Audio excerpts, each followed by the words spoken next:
আমার টুইটার, যেটাকে এখন এক্স বলা হয়, এই অ্যাকাউন্ট হ্যাক করে এখন থেকে ধরেন 15 ঘন্টা আগে অত্যন্ত বাজে, অরুচিকর, কুরুচিপূর্ণ মাদেরকে নিয়ে একটা বক্তব্য দিয়ে দিছে, আমারটা হ্যাক করে। মাথা গরম কি জন্য লোকদের হয়েছে জানি তো।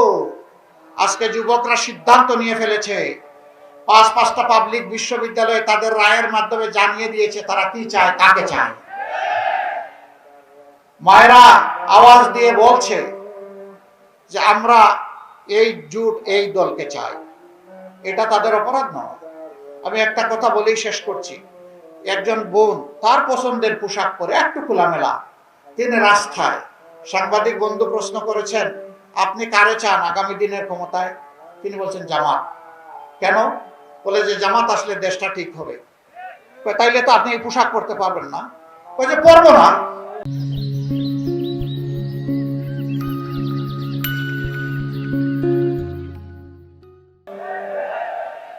আপনাকে তো শালীন পোশাক পরতে হবে, পরবো। এরপরে জিজ্ঞেস করেছে জামাতের কোন জিনিসটা আপনার ভালো লাগে? কয় জামাতই আমার ভালো লাগে। মাথা তো ওইখানে গরম হয়েছে। গরমের কারণ তো ওই জায়গা। মা বোনদেরকে বিভিন্ন জায়গায় জিজ্ঞেস করা হয় কারে ভোট দিবেন?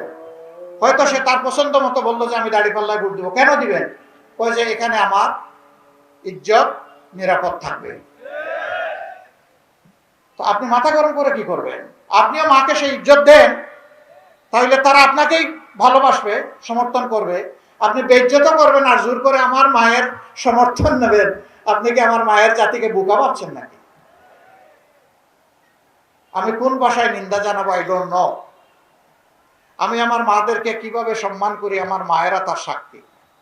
বাংলাদেশের 9 কোটি মা সাক্ষী। আমার টুইটার, যেটাকে এখন এক্স বলা হয়, এই অ্যাকাউন্ট হ্যাক করে এখন থেকে ধরেন 15 ঘন্টা আগে অত্যন্ত বাজে, অরুচিকর, কুরুচিপূর্ণ মাদেরকে নিয়ে একটা বক্তব্য দিয়ে দিছে, আমারটা হ্যাক করে।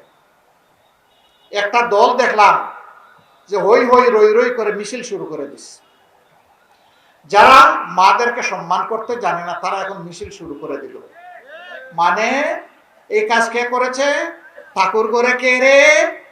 আমি কলা খাই না। মুখ লুকোলেকে বলছে আমি কিন্তু কলা খাই না। ওই কলা অর্ধেক খাওয়া অবস্থায় বলতেছে। সাবধান করে দিচ্ছি, এ কাজ করবেন না।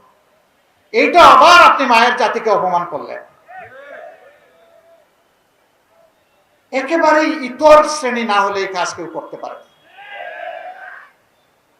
আরে ভাই, আমার বক্তব্য, আমার কর্মসূচি, আমার পরিকল্পনাকে তুমি তোমার বক্তব্য, আদর্শ, কর্মসূচি, পরিকল্পনা দিয়ে মোকাবেলা করো।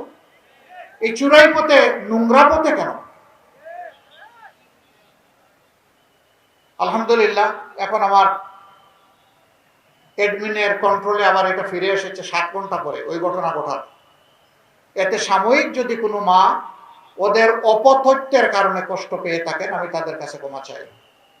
আবার আপনারা ভাই সাবধান, লিখে দিয়েন না যে না উনার টুইটারে উনি বাজে মন্তব্য দেওয়ার জন্য উনি আবার ক্ষমা চেয়েছেন। আপনারা কিন্তু এটা করেন মাঝে মাঝে, 2-1 জন, সবাই না। আমি সাবধান করে দিলাম এই ব্যাপারে। আমার বক্তব্য পছন্দ না হয় সবকিছু আপনার পায়ের তলে ফেলে দিয়েন, কিন্তু আমার বক্তব্য আপনার মতো করে দিবেন নাকি? আমার বক্তব্যটা আমার মতো করে দিবেন, যেমনটা আমি বলেছি। আমি প্রায় জায়গায় দুঃখের সাথে দেখি 2-1টা মিডিয়া এটা টুইস্ট করে, বাকিরা এটা নিয়ে কাড়াকাড়ি করে ঝাঁপাইয়ে পড়ে। আরে ভাই, আপনারা তো জাতির বিবেক রে ভাই। আর মিডিয়া হচ্ছে জাতির আয়না বা দর্পণ। জাতিটাকে বাঁচান ভাই, অনেক হয়েছে। আসুন এবার সবাই মিলে দেশটাকে ইতিবাচক ধারার রাজনীতির দিকে নিয়ে যায়।